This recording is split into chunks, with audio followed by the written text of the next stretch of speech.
Dear students, PDS group online classes में आपका स्वागत है। मैं रमेश सर। आज आप लोग को ग्रामर में देखिए, ग्रामर में आपका टेंस से संबंधित आपके एक्टिव से पैसिव वॉइस मैंने बता दिया है।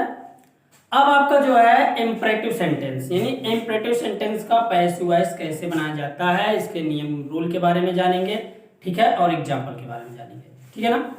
तो देखिए imperative sentence, IMPERATIVE imperative sentence का पैसिव वॉइस, ठीक। तो इम्परेटिव सेंटेंस का पैसिव वॉइस कैसे बनाया जाता है, इसके रूल के बारे में, नियम के बारे में हम जानते हैं, ठीक है। फर्स्ट रूल है, इसका नियम है,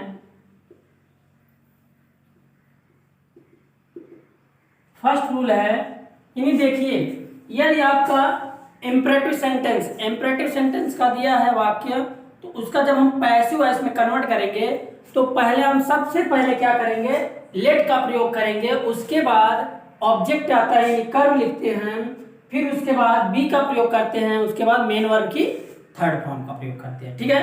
ये तो अफर्मेटिव जैसा है, अफर्मेटिव का रूल है। और यदि आपका इम्परेटिव सेंटेंस का जो वाक्य होगा वो निगेटिव सेंटेंस में अगर दिया रहता है तो उसमें हम क्या करते हैं, यानी उसमें लेट का प्रयोग करते हैं, उसके बाद फिर ऑब्जेक्ट आता है, फिर नॉट बी का प्रयोग करते हैं, उसके बाद आपका क्या, उसके बाद आपका थर्ड फॉर्म का यूज करते हैं, ठीक है। तो ये आपका हो गया नियम। तो देख लीजिए, मैं नियम को लिख दे रहा हूं। पहला नियम क्या है, इम्परेटिव सेंटेंस का पैसिव वॉइस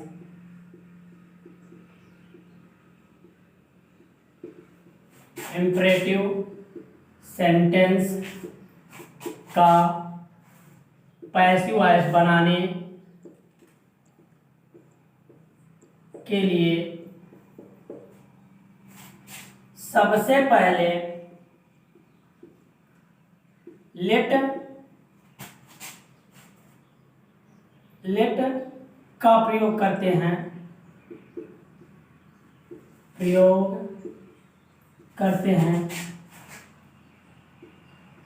उसके बाद कर्म, फिर बी और मेन वर्ब के थर्ड फॉर्म का प्रयोग करते हैं, ठीक। यानी अगर इंपरेटिव सेंटेंस है, ये पहला रूल है, इंपरेटिव सेंटेंस में अगर पैसिव वॉइस बनाते हैं तो सबसे पहले हम लेट का प्रयोग करते हैं, उसके बाद कर्म लिखते हैं, फिर उसके बाद बी का प्रयोग करते हैं, उसके बाद मेन वर्ब के थर्ड फॉर्म का प्रयोग करते हैं, ठीक है। ये पहला रूल है। अब दूसरा रूल देख लीजिए, यदि वाक्य निगेटिव सेंटेंस में हो, निगेटिव सेंटेंस का हो, तो सबसे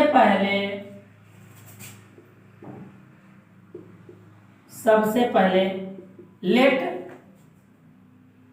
का प्रयोग करते हैं, उसके बाद कर्म लिखते हैं, फिर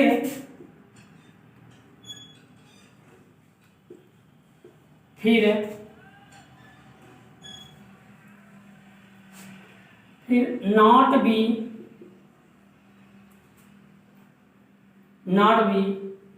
और मेन वर्ब के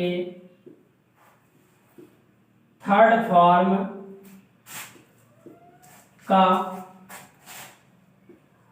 प्रयोग करते हैं। ठीक है, यानी यदि क्या हो, वाक्य हमारा क्या हो, निगेटिव सेंटेंस में हो, तो हम सबसे पहले लेट का प्रयोग करते हैं, फिर क्या आता है कर्म आता है, उसके बाद नॉट बी का प्रयोग करते हैं, फिर मेन वर्ब के थर्ड फॉर्म का यूज करते हैं। तो ये हो गया। अगला है थर्ड नियम, देख लीजिए तीसरा नियम क्या है। यानी जैसे कि हमारा यदि वाक्य में क्या हो प्लीज या काइंडली, अर्थात जिसमें प्रार्थना का बोध होता है, या फिर क्या कहते हैं प्रार्थना या दयालुता का बोध होता है, तो उसमें हम जो क्या करते हैं सबसे पहले यू आर रिक्वेस्टेड टू का प्रयोग करते हैं, उसके बाद मेन वर्ब का फर्स्ट फॉर्म का यूज करते हैं। ठीक है, यानी यदि प्रार्थना सूचक वाक्य हो तो यू आर रिक्वेस्टेड टू लिखकर क्रिया की फर्स्ट फॉर्म लिखते हैं।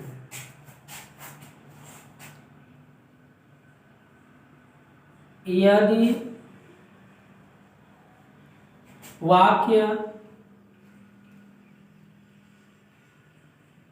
वाक्य में प्रार्थना का बोध हो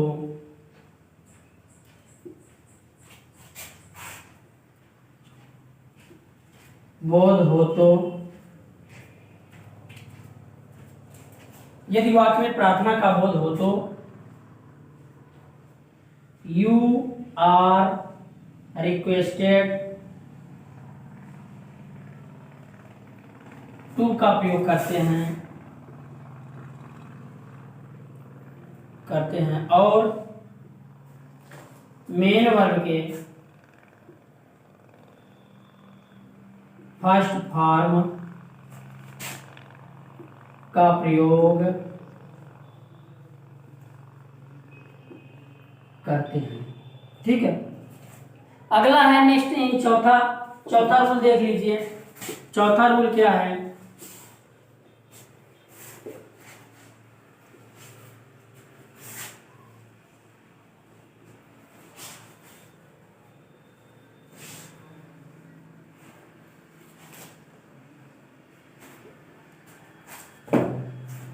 चौथा है यदि वाक्य से सलाह का बोध हो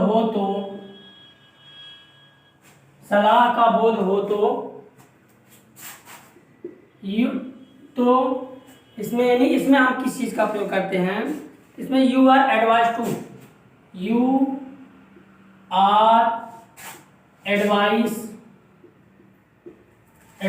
टू का प्रयोग करते हैं। उसके बाद मेन वर्ब के फर्स्ट फॉर्म का प्रयोग करते हैं।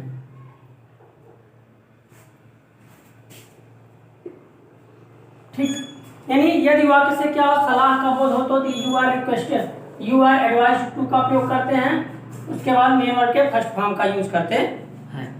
तो ये हो गया। अब हम देखते हैं बारी बारी से एग्जाम्पल। रूल ये आपके हो गए, अब एग्जाम्पल को देख लेते हैं।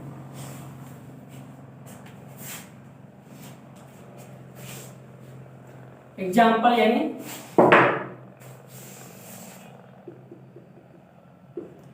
पहला एग्जाम्पल देखिए, ओपन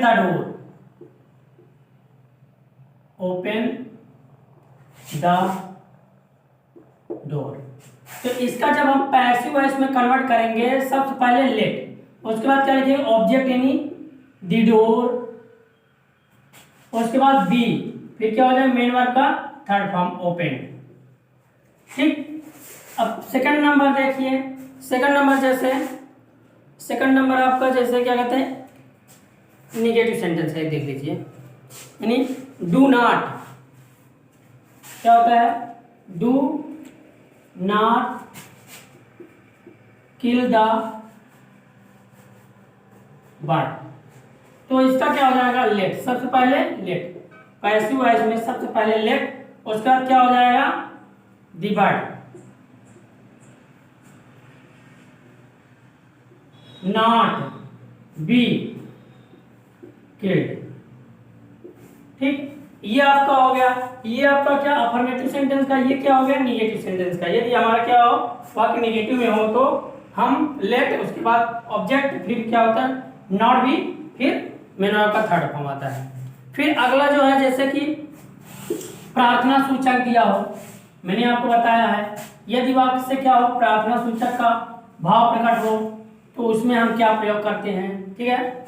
तो देख लीजिए तीसरा नंबर, ये जैसे कि प्लीज, प्लीज सिट डाउन, तो इसका जब हम पैसिव वॉइस करेंगे यानी कृपया बैठ जाइए, तो इसका प्लीज से यानी रिक्वेस्ट हो रहा है, you are requested to sit down, ठीक। ये फोर्थ नियम के अनुसार हो गया आपका पैसिव वॉइस। अगला जो यानी थर्ड नियम के अनुसार हो गया। अगला जो है जैसे उसमें क्या हो कि सलाह का बोध दिए, सलाह का बोध हो तो उसमें हम यू आर एडवाइज्ड टू का प्रयोग करते हैं। जैसे देख लीजिए do not play, do not play in the sun, मतलब कि धूप में मत खेलो, धूप में मत खेलो, तो इसका क्या हो जाएगा यू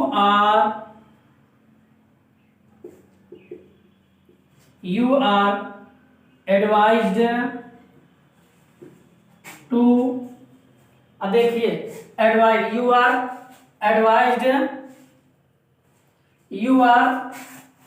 एडवाइज्ड नॉट, क्या हो जाएगा not to play in the sun, ठीक। इस तरीके से आपका क्या होता है पैसिव वॉइस बनाते हैं। जैसे देख लीजिए एक आठ और बता देते हैं आपको,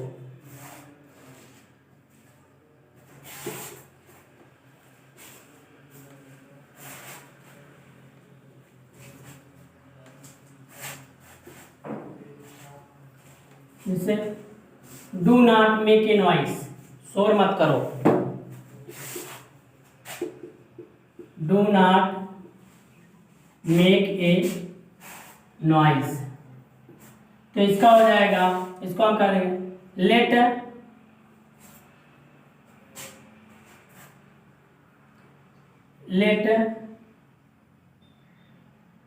उसके बाद क्या हो जाएगा ए नॉइस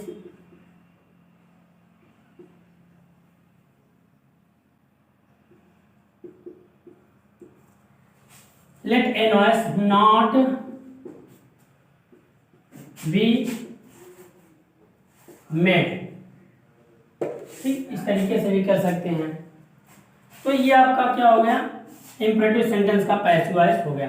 अगर इन वाक्यों में आपको कहीं प्रॉब्लम हो या ना समझ में आया हो तो उसे आप मेरे व्हाट्सएप नंबर 9335347105 पर मैसेज या कॉल करके समस्या का समाधान प्राप्त कर सकते हैं। धन्यवाद। सब्सक्राइब कीजिए हमारे चैनल को और बेल दबाना ना भूलें ताकि अगले वीडियो का नोटिफिकेशन आपको आसानी से मिल सके।